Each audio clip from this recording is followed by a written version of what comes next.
Okay, let me first set the record straight. There are thousands, if not millions, of videos online telling you how to study smarter, not harder, more effectively, with less time, things like that. And no hate to those videos. I've watched so many of them, which has given me some of the information I'm going to share in this video right now. But I still believe that there's just some basic study strategies that are not shared in those videos that I would like to share with you today that can help you through IB classes, AP classes, honors classes, things like that. So let's get right into it, and don't forget to stick around until the end where I'll be sharing the ultimate study strategy that I have recently started using that I honestly believe will save you for any class that you're really struggling in. Okay, this first tip might sound counterproductive, but don't worry about how much time you are actually spending studying. Like, if you're taking really hard AP or IB classes and your brain just needs a lot of time to process, that is totally fine. It's not a matter of, oh, I need to finish studying this within 30 minutes and then I can do the next thing. Like, give your brain the time it might need to process. This is something I have had to learn this year, especially since I'm taking AP Physics. And yeah, the pass rate for that class is not great, but I've learned to give myself time to let the concepts really sink into my brain, and that has honestly just helped me study so much better, really retain the information. So yeah, okay. The next tip is also kind of self-explanatory, but I just still want to get it in this video. Study during the times of day when you feel most productive or awake. Like, for example, I am most energetic morning person you will ever meet. Like, the second I wake up and I finish getting ready, I feel so focused and ready to just sit down and study. And that's just because I'm a morning person, but maybe you're a night owl, so it's better for you to study at night. Just make sure that you know the times of day when it's best for you to study, and then kind of plan your day around that. So again, if you're a night owl and you have a lot of extracurriculars right after school, that's great. Get through those extracurriculars and then just get to studying when you get home or whenever is best for you. But yeah, so that way it's not you're kind of wasting time before you study. You're just planning your day around the times of the day that are best for you to study so you can make the most of your time. We are only 2 tips in and I already need a water break. Okay. The next tip is for when you're just you need to spread out your studying through a certain period of time. Maybe you sat down to study one subject, but you can't just study it in one day or in one sitting. It's over a period of time. Just make sure you set up your space so that you're ready to do that. For example, tomorrow I need to grind for AP Physics. So, sheets right here, ready to go at my study desk. So tomorrow, after I get ready, I can just sit down and get to work. And similarly, whenever I'm taking notes, if I need to pick it up again at another time, I'll leave the next thing that I'm writing about blank. And then when I come back and sit, I'm oh shoot, I need to write down what that means and I can get to work, rather than just finishing a section of notes and then I open a textbook and I'm okay, where do I start?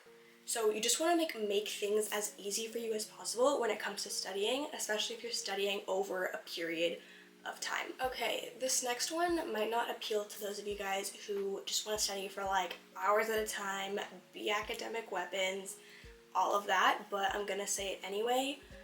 Be lazy and just don't waste time on things that you already know.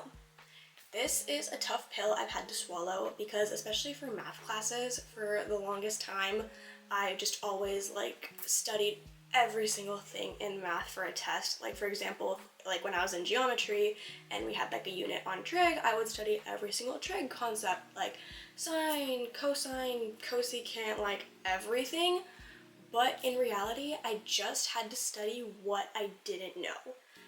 If I didn't know a certain trig ratio, I should have just focused my time on that. And then if I already knew sine or cosine, great, I can just write it down on my cheat sheet. I'm good to go. You don't really need to waste time on what you already know, because you're just not going to forget something that you already know really well. So it's just better for you to not waste your time on that and focus on things that you actually don't know and are actually struggling with. That just makes more sense and is the best use of your time especially when you have so many tests and so many hard classes. Water break number 2. Okay, this next tip is just some best practices for making cheat sheets. Personally, I have found that making cheat sheets are a really helpful study strategy for me because it just forces me to like summarize everything into 1 or 2 pages of notes. But if cheat sheets don't work for you, that's totally fine. You can just skip over to the next time segment. But if cheat sheets do work for you, here are 2 of my best practices. 1, similar to the last tip where you should like actually study what you don't know. Write down on your cheat sheet what you actually need to know. Like, for example, back to my example on geometry. If you already know trig ratios, but you might need some help with how inverses work, you don't need to write down what sine, cosine, and tangent are. You just need to write down those inverses and whatever you actually don't know. Because that just, again, forces you to summarize it and better kind of like retain and understand the information. And then after writing down what you actually need to know, star or mark what you actually need to review. Again, this is just really down to consolidating everything and just using your time effectively so you're not wasting your time or your brain space and energy on things that you already know and you just don't need to review. So, if you're doing like a unit in geometry and you write down what you don't know, star what you actually need to review like before the test. Like if you really need to tell yourself, oh, this is what cosecant is, star that, and then before the test, okay, this is cosecant, now let's go into the test. You know, like just really make sure you're utilizing your information that you need to study like correctly and you're just using your studying time wisely. Okay, finally we have made it to my 2 tips that are helpful for when you are just really struggling in a class. So my first tip is word association. So something I feel like, especially because I'm taking so many APs this year, is it's like you need to know a lot of information, but you also need to know how to apply it, especially. So something that I found really helpful is word association to help me like remember things and then I can just apply it better. Like, okay, this is a really stupid example, but just work with me here. Like for micro macro, it's a bunch of like business stuff, right? So for whatever reason, I could not memorize the term contingency fees. I did not know like what the heck that meant. Whenever it came up in my Quizlet set, I just couldn't do it. And then finally, I did word association. So contingency fees involve plaintiffs, right? So I'm able to do that word association. So whenever I see contingency fees, I'm like, oh, that's whatever the plaintiff does or doesn't pay in a court case, right? So just like the little word association things like that. So then when like a word comes up, you're just like, oh, that word goes with this term or this word, you know, and it's like easier for you to remember it. So that's something that I found just really helped with like my difficult classes. If I just like cannot remember a term for the life of me, word association, you guys. And now we have made it to the last tip that I promise you guys will save you in classes that you're struggling in.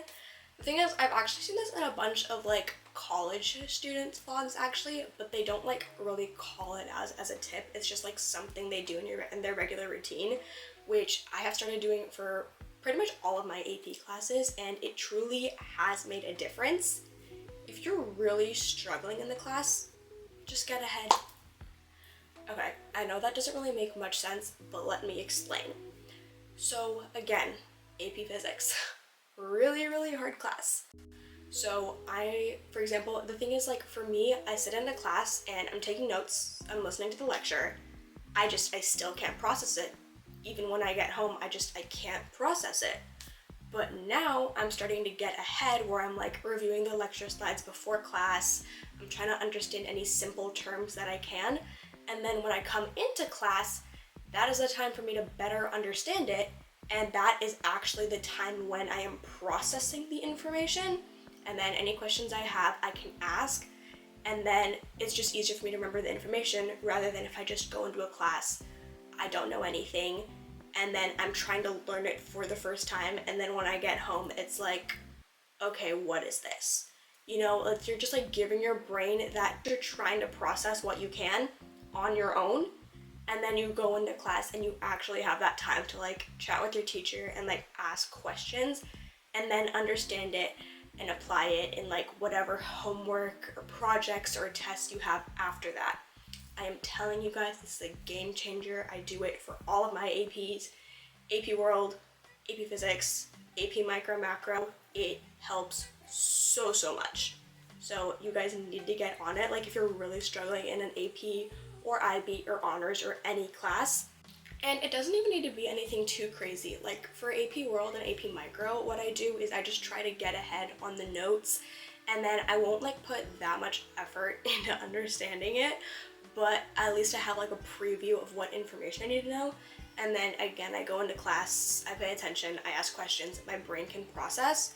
It's just an extra like, honestly like 10 to 30 minutes more if you want, but again, just giving your brain that second round to process. And those are just some study tips to study smarter, not harder, that nobody really tells you. And really quick, let's just go over all of them because I have a list on my phone. Don't worry about how much time it takes you to understand something. Study at the best times of the day for you and plan your day around that. And then when you're taking notes or studying over a while, make sure you prepare yourself. Do not waste time on what you already know. I'm telling you guys, I could have saved myself, like by this point in my career as a student, so many hours of time if I had just like been more lazy when it came to studying like that.